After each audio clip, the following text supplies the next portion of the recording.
एक बार की बात है। एक गांव में एक बूढ़े आदमी रहते थे। उनका नाम भाबा जी था।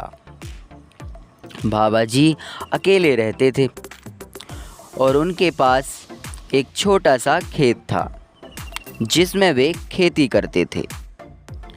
वे गांव के लोगों के बीच बहुत ही समझदार और मिलनसार थे। एक दिन भाबा जी खेत में काम कर रहे थे। तभी एक दुनिया के आदमी उनके पास आए। उसने भाबा जी से पूछा, भाबा जी,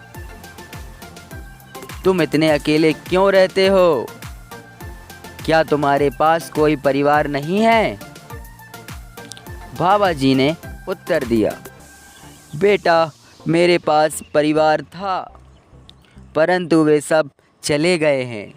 अब मैं अकेला रह गया हूँ। उस आदमी ने आगे कहा, तुम्हारे पास खाने के लिए कुछ नहीं है बाबा जी? भाबा जी ने कहा, मेरे पास खेत है बेटा, जहाँ मैं अपनी फसल उगाता हूँ।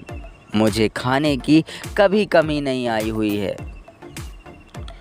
आदमी ने उनसे हाथ में कुछ पैसे देकर कहा, यह लो, ये तुम्हारे लिए हैं भाबा जी। भाबा जी ने उसके पैसों को वापस कर दिया और कहा, मुझे इतनी ज़रूरत नहीं है। मैं अपने मेहनत से जीता हूँ बेटा, और अपनी ज़िंदगी का मज़ा मेहनत से ही करता हूँ। वह आदमी हैरान हो गया। उसने भाबा जी से पूछा, तुम्हारे पास इतनी अनमोल बातों की समझ कहाँ से आई है भाबा जी?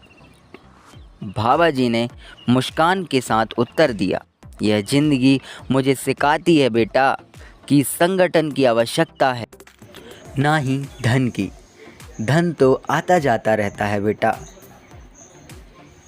परंतु संगठन और समझदारी से बनी ज़िंदगी हमेशा आपके साथ रहती है बेटा। उस आदमी ने भाबा जी की बातों को सुनकर बहुत कुछ सीखा। उसने भाबा जी का आभार व्यक्त किया और वहाँ से चला गया।